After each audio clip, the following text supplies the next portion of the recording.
Welcome back to the Shipyard.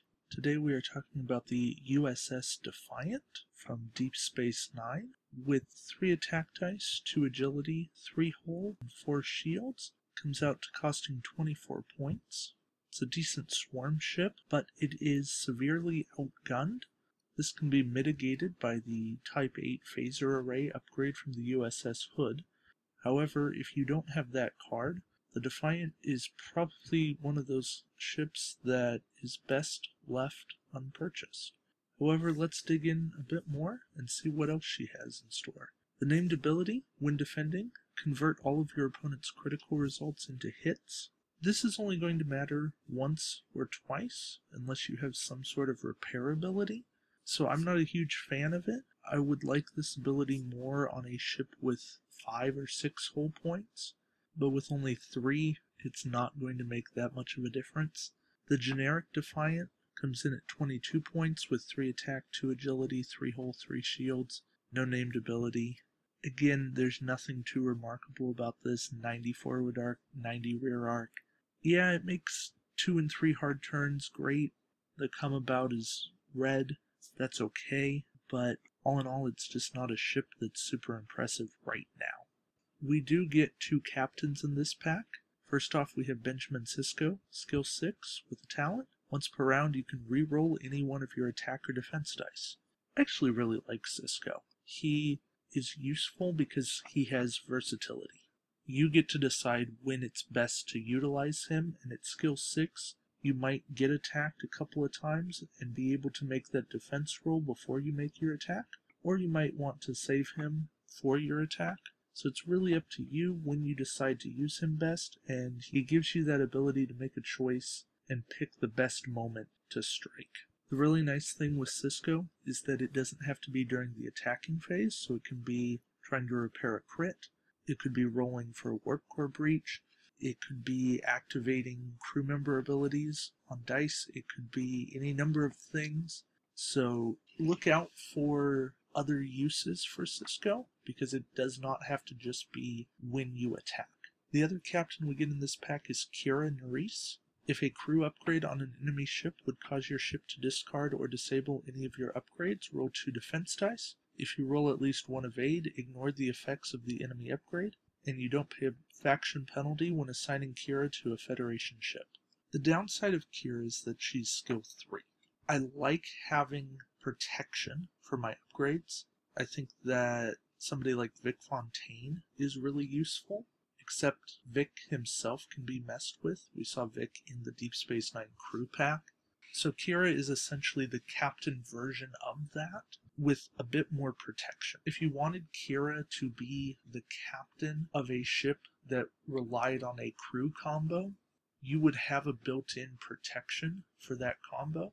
However, most of the time you're building a combo with a specific captain in mind. Maybe it's Picard, maybe it's Weyoun, to get protection from discarding, disabling.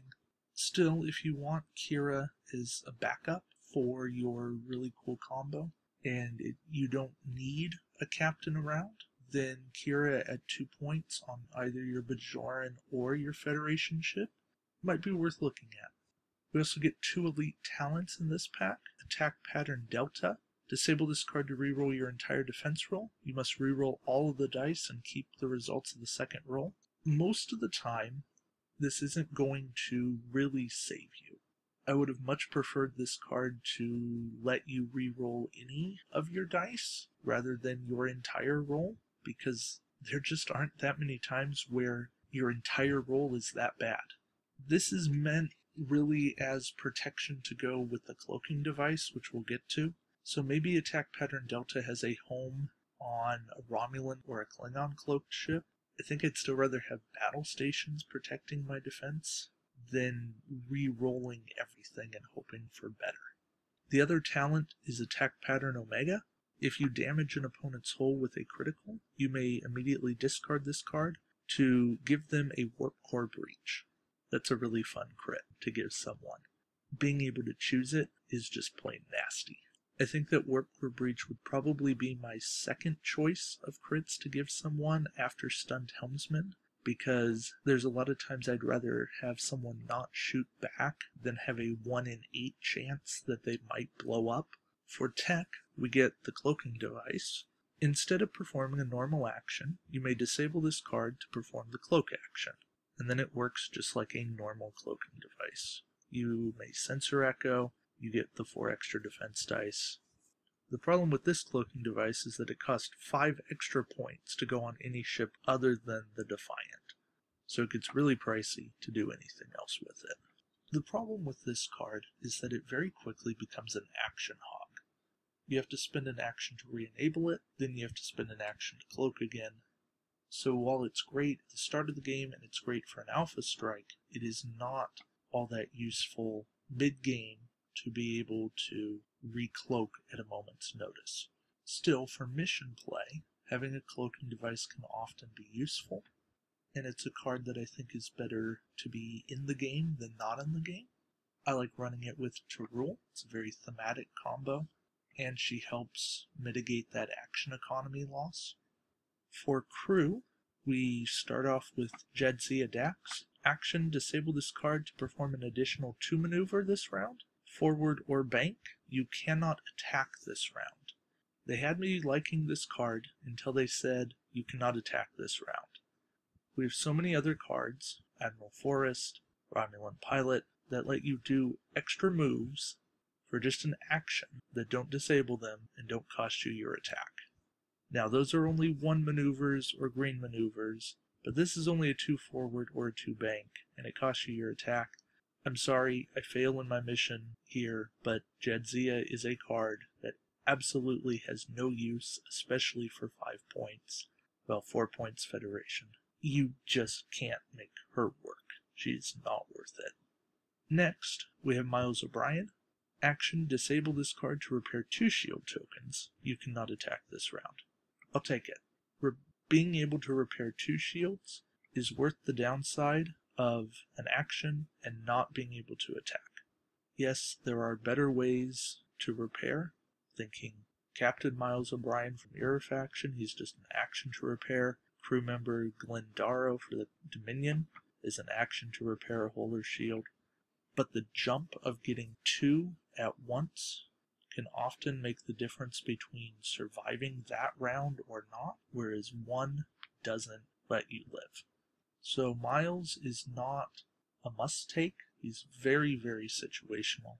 But when he works very well. The last crew in this pack is Worf. Action, target a ship at range 1. That ship rolls 2 less attack dice this round. This is another crew that I think has some underused potential. I could see him going on the IKS Mata that makes ships at range 1 already roll 1 less die, so now you're functionally making them roll 3 less.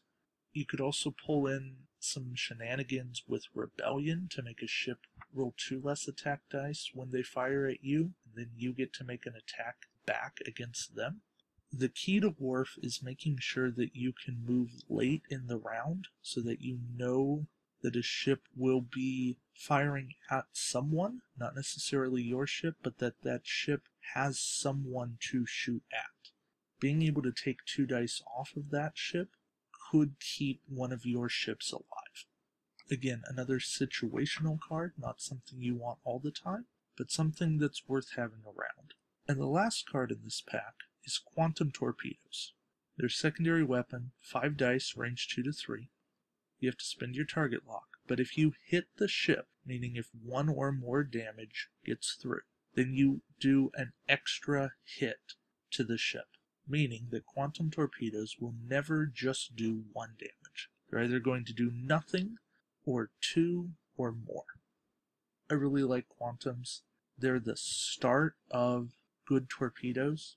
You need something to help your quality, so making sure you have target lock and battle stations. Maybe something to bring up your total attack dice, say Denatra on another ship, maybe Tuvok, Scotty as an action to do more attack. Anything of that nature that can give you more total attack dice will help Quantums hit even harder. So overall, the U.S.S. Defiant is an okay ship. She's not amazing though.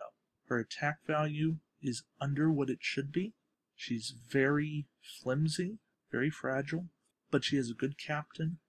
She has a really fun elite talent. She's got some very situational crew, but some crew that are playable in the right circumstances. If I'm rebuying packs today, I probably skip the U.S.S. Defiant, but I certainly don't blame anyone who wants to buy it because I really enjoyed Deep Space Nine and I really enjoyed the U.S.S. Defiant, and I think it's a cool ship to fly. From a casual perspective, I love it. From a tournament perspective, this pack doesn't have a whole lot to offer. So that's the Defiant. I hope you guys have learned how to better utilize something in this pack. Until next time, thanks for watching, and take care, guys.